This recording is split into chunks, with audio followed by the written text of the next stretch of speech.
Hey, up. Where are you going? Tell Sansa her sister's home.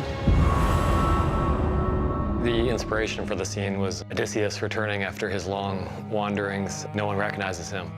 You see her looking at Winterfell from that vantage point on the hill. I would hope that it stirs some emotion in you that this girl who's been through what she's been through and experienced many of the insane and awful things she's experienced and come out the other side stronger for it is finally coming home.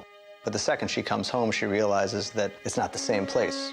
There's a lot of homecomings in this season. I think the crucial thing here is the reunion with Sansa.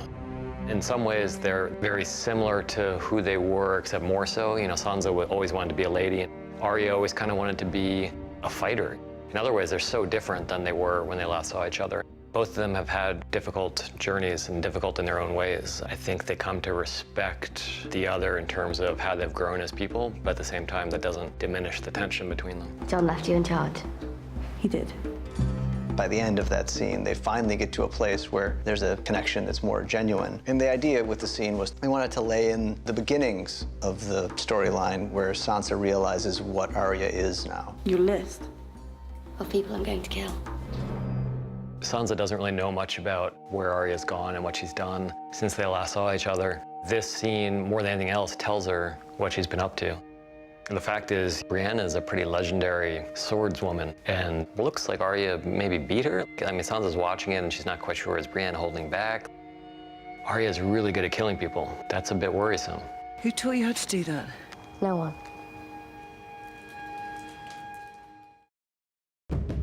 The idea that this is like one of those French caves where prehistoric man lived and painted on the walls, except in our case, it wasn't prehistoric men, but children of the forest. It's supposed to be something that's very evocative of the thousands of years that have passed since these caves were first explored and the paintings were first made, and also obviously something that's quite relevant to the current storyline because it's about how these two disparate peoples united to fight the common enemy. There are a number of symbols on the walls. Some of them are supposed to remind us of patterns we've seen before, going back to the very first geometric pattern on the show, which was the weird array of body parts that the White Walkers made. One of the things we learned from these cave paintings is that the White Walkers didn't come up with those images. They derived them from their creators, the Children of the Forest. These are patterns that have mystical significance for the Children of the Forest. We're not sure exactly what they signify, but spiral patterns are important in a lot of different cultures in our world, and it makes sense that they would be in this world as well. The enemy is real. It's always been real. There's tension on two sides. One is the political, where Jon Snow has his own very specific purpose here on Dragonstone, and that's to get the dragon glass and, if possible, to convince Dany to fight with him. And Dany has her own very specific purpose, which is to get Jon to bend the knee.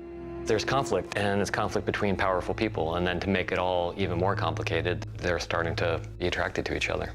And so much of it is not from dialogue or anything we wrote. It's just the two of them in a small space, standing near each other, and us just watching that and feeling the heat of that.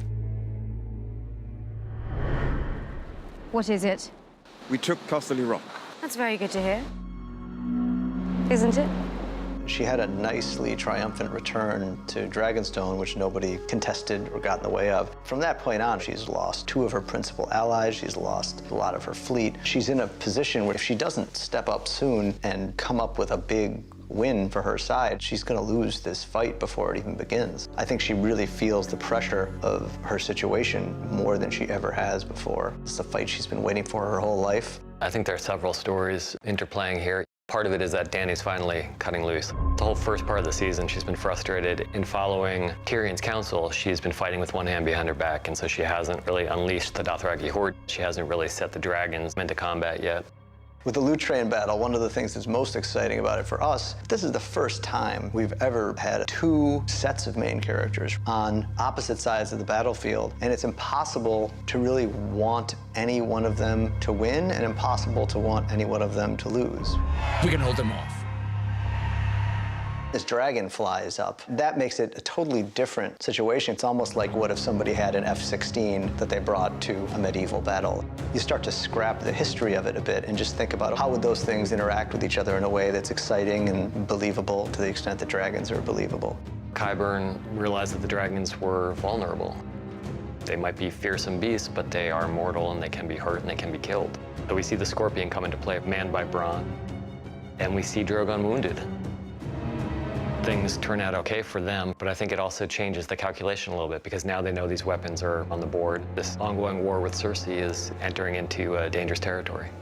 Jaime's charge at Daenerys is a hard thing to top for me in that sequence, only because when you have a principal character trying to murder another principal character, that doesn't happen all that often.